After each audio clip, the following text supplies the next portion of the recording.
구독, 좋아요 꾹꾹. 여러분 반갑습니다. 말씀 창고의 서현 목사입니다. 오늘도 시청해 주셔서 감사합니다. 여러분의 구독과 좋아요, 알람 설정으로 저의 채널을 응원해 주세요. 항상 함께 해주셔서 감사합니다. 오늘은 갈라디아서 5장 13절부터 26절 말씀입니다. 오늘 말씀은 바울이 성령에 따라 사는 사람들이 어떻게 살아야 되는지에 대한 내용을 이야기하고 있습니다. 예수 그리스도를 믿고 변화된 사람, 예수 그리스도를 믿고 구원받은 사람, 그들은 어떻게 살아야 될까요? 오늘 바울은 사랑으로 살아야 된다고 이야기하고 있습니다. 우리가 어떻게 살아야 되는지 하나님께서 말씀하시는 이 말씀을 구체적으로 살펴보도록 하겠습니다. 13절부터 말씀입니다. 형제들이여, 하나님은 여러분을 부르셔서 자유하게 하셨습니다. 그러나 그 자유를 육체의 만족을 위한 기회로 삼지 말고 도리어 사랑으로 서로 종노릇 하십시오. 왜냐하면 모든 율법이 내 이웃을 내 자신과 같이 사랑하라 라고 하신 한마디 말씀 안에서 완성되었기 때문입니다. 그러나 만일 여러분이 서로 물어뜯고 삼키면 피차 멸망할 것이니 조심하십시오. 내가 또 말합니다. 여러분은 성령을 따라 행하십시오. 그러면 결코 육체의 욕망을 채우려고 하지 않게 될 것입니다. 육체의 욕망은 성령을 거스르고 성령의 욕망은 육체를 거스릅니다. 이 둘은 서로 상반되기 때문에 여러분이 원하는 것들을 할 수 없게 합니다. 그러나 만일 여러분이 성령의 인도를 받는다면 여러분은 율법 아래에 있지 않습니다. 육체의 일들은 명백합니다. 곧 음행과 더러움과 방종과 우상 숭배와 마술과 원수 맺음과 다툼과 시기와 분노와 이기심과 분열과 분파와 질투와 술 취함과 방탕과 또 이와 같은 것들입니다. 내가 전에 경고한 것처럼 지금도 경고합니다. 이런 일을 행하는 사람들은 하나님 나라를 상속받지 못할 것입니다. 그러나 성령의 열매는 사랑과 기쁨과 화평과 오래 참음과 친절과 선함과 신실함과 온유와 절제입니다. 이런 것들을 금지할 율법은 없습니다. 그리스도께 예수께 속한 사람들은 육체와 함께 그 정욕과 욕망을 십자가에 못 박았습니다. 만일 우리가 성령으로 산다면 또한 성령을 따라 행합시다. 헛된 영광을 구해 서로 노엽게 하거나 질투하지 않도록 합시다. 여러분, 오늘 바울은 성령의 열매와 또한 육체의 열매를 대조적으로 설명하고 있습니다. 우리가 어떻게 살아야 되는가를 분명하게 이야기하고 있는데요. 우리가 자유롭게 되었기 때문에 그 자유를 가지고 오히려 사랑의 종노릇을 하면서 이웃을 섬겨야 된다라고 이야기하고 있는 것입니다. 억지로 섬기는 것이 아닙니다. 여러분, 율법에 따르면 억지로 섬기는 것입니다. 율법의 종노릇을 하게 된다면 억지로 법에 따라서 어쩔 수 없이 그렇게 하는 것이죠.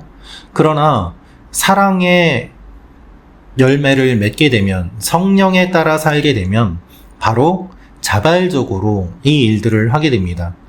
여러분, 법 집행을 해야 되기 때문에 어쩔 수 없이 내가 그것을 하는 것과 자유로운 사람으로서 그것을 하는 것은 매우 큰 차이가 있습니다. 법적으로 이것을 해야 된다라고 해서 정해지면 그 일을 하면서도 기쁘지 않을 것입니다. 그러나 자유인으로서 그것을 내 의지에 따라서, 내 의사 결정에 따라서 자발적으로 그것을 한다면 그것을 하면서도 오히려 기쁘게 될 것입니다.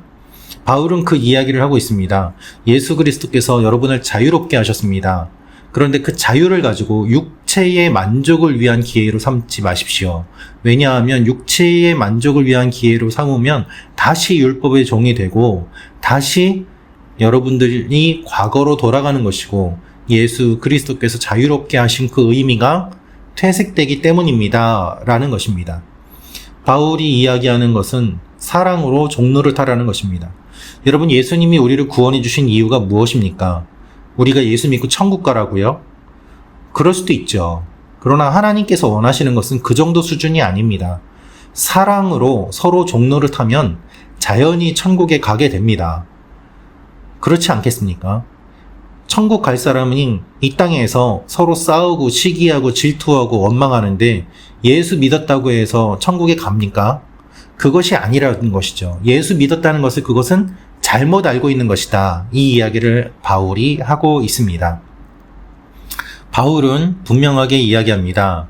모든 율법이 내 이웃을 내 자신과 같이 사랑하라 는 말씀 안에서 완성되었다. 그러니까 이웃을 사랑하지 않으면 율법을 지키지도 않는 것이고, 율법을 지키지 않는데 할례를 받았다고 해서 그것이 무슨 소용이겠느냐라는 것입니다. 사랑하는 말씀 창고 가족 여러분, 성령을 따라 행하는 사람, 그의 특징은 결국 무엇인가 하면 사랑입니다.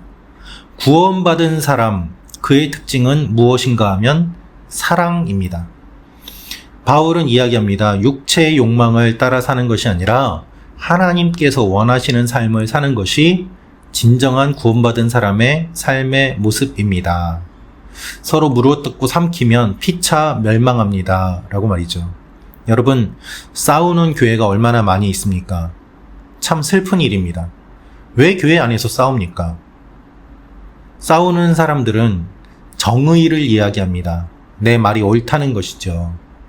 그리고 교회 안에 잘못된 것이 있기 때문에 내가 싸워서 이것을 이기고 그리고 다르게 해야 된다라고 이야기를 합니다. 맞는 말입니다. 그러나 그 안에 사랑이 있는지를 돌아보아야만 합니다. 대부분 정의를 이야기하지만 사실 정의보다는 내 감정과 내 욕망이 그 바탕에 있는 경우가 훨씬 더 많음을 우리는 기억해야 합니다. 바울은 이야기합니다.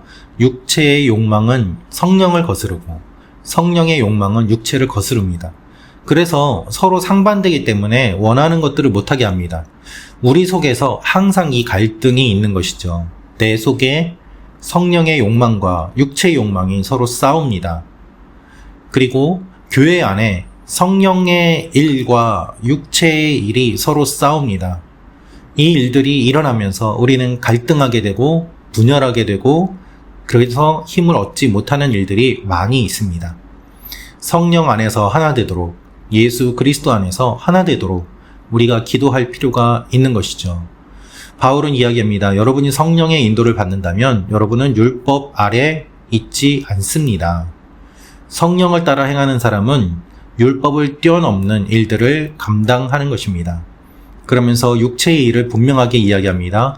음행과 더러움과 방종과 우상숭배와 마술과 원수 맺음과 다툼과 시기와 분노와 이기심과 분열과 분파와 질투와 술 취함과 방탕과 또 이와 같은 것들이라고 합니다. 여러분, 이 사회에 술 취함의 문화가 얼마나 많이 있습니까? 방송에서 술 취한 것과 술 마시는 것과 술 문화를 계속 이야기를 합니다. 방탕을 이야기합니다. 질투를 이야기합니다. 분열을 만들어냅니다. 분파를 짓게 합니다. 분노가 쌓이는 사회로 만들어가고 있습니다. 음행이 넘칩니다. 방종이 있습니다. 그리고 무엇보다도 우상을 숭배하고 마술을 따라가고 그리고 서로 원수가 되는 일들 많이 있습니다. 여러분, 우상 숭배와 거짓된 가르침과 영적인 타락이 이 한국 사회에 얼마나 많이 일어나고 있습니까? 우리는 이것들을 바라보아야만 합니다. 동시에 성령의 열매도 바라보아야만 합니다. 성령의 열매는 사랑과 기쁨과 화평과 오래 참음과 친절과 선함과 신실함과 온유와 절제입니다. 교회 안에 들어와 있는 것들 가운데서도 우상 숭배와 마술과 그리고 무속신앙과 같은 것들이 너무 많이 들어와 있습니다. 우리가 바라봐야 될 것들은 그런 것들이 아니라 성령의 열매입니다. 사랑과 기쁨과 화평과 오래 참음과 친절과 선함과 신실함과 온유와 절제입니다. 신앙은 절제가 있어야 됩니다. 온유해야 됩니다. 신실해야 됩니다. 친절해야 됩니다. 선해야 됩니다. 기뻐야 됩니다. 사랑이 있어야 됩니다. 화평해야 됩니다. 여러분, 이런 것들을 금지할 율법이 없습니다. 세상 어느 나라에도 이러한 법은 없습니다. 그렇지 않습니까? 사랑을 금지하는 법은 없습니다. 친절을 금지하는 법은 없습니다. 신실함을 금지하는 법은 없습니다. 그렇기 때문에 우리는 이 법을 뛰어넘는 사람들인 것이지요. 우리가 성령으로 산다면 성령을 따라 행합시다 라고 되어 있습니다. 이것이 우리 믿음의 핵심입니다. 믿음과 행위는 어떻게 구별이 될 수 있을까요? 우리가 어떻게 이해해야 될까요? 성령으로 산다면 성령을 따라 행하는 것이 당연합니다. 헛된 것을 구하면서 서로 노엽게 하거나 질투하지 맙시다. 여러분, 명예에 집착하지 않도록 우리는 주의해야 됩니다. 어떠한 직함을 받기 위해서, 내 명예에 한 구절 더 넣기 위해서, 명함에 무엇인가 더 채우기 위해서 헛된 영광을 구하는 사람들이 있습니다. 아무도 알아주지 않는 단체를 만들어 놓고 거기에 단체장, 무슨 모임의 리더, 이와 같은 한 구절을 넣기 위해서 힘쓰고 애쓰고 돈을 쓰고 그리고 성령을 거스르는 일들이 일어난다면 그것이 무슨 의미가 있겠습니까? 결국 바울이 이야기하고 있는 것은 사랑으로 서로 종로를 타는 것입니다. 여러분, 사랑으로 서로 종로를 타면 세상이 거부할 수 없는 일들이 일어납니다. 하나님의 영광이 나타납니다. 하나님의 역사가 나타납니다. 마귀가 떠나가게 됩니다. 사랑으로 섬기는 것을 금지하는 나라는 없습니다. 이것이 하나님께서 말씀하시는 것입니다. 우리는 이렇게 살도록 부름받은 존재입니다. 그래서 구별된 존재이고, 그래서 때로는 시기와 질투도 받지만 하나님께서 아시고 지켜주시는 존재로 살아가는 것입니다. 헛된 영광을 구해 서로 노엽게 하거나 질투하지 않도록 합시다. 이 말은 바울의 때부터 이미 이와 같은 일들이 일어났다는 것을 우리가 생각해 보게 됩니다. 그리스도께서 우리 가운데 계시기 때문에 서로 시기하고 질투하고 싸움을 거는 그와 같은 삶이 아니라 하나님 안에서 구원받은 자로서 사랑의 열매를 맺고 성령의 이 열매를 맺는 하나님의 백성이 되기를 주님께서 원하십니다. 사랑하는 말씀 창고 가족 여러분, 우리의 삶이 변하고 우리의 성격이 변하고 우리의 태도가 변하고 우리의 심령이 변하는 일들, 성령께서 역사하심으로 그 일들이 일어납니다. 여러분이 성령을 따라 작은 일이라도 행할 때 하나님께서 놀라운 일들을 이루어 주실 것입니다. 오늘도 성령을 따라 행하는 여러분과 제가 되기를 기도합니다. 기도하겠습니다. 아버지 하나님, 우리가 육체의 욕심을 따라 살지 않게 하시고 성령의 열매를 맺는 하나님의 사람들이 되게 하여 주옵소서. 우리의 삶에 많은 열매들이 맺히게 하여 주옵소서. 예수님의 이름으로 기도합니다. 아멘.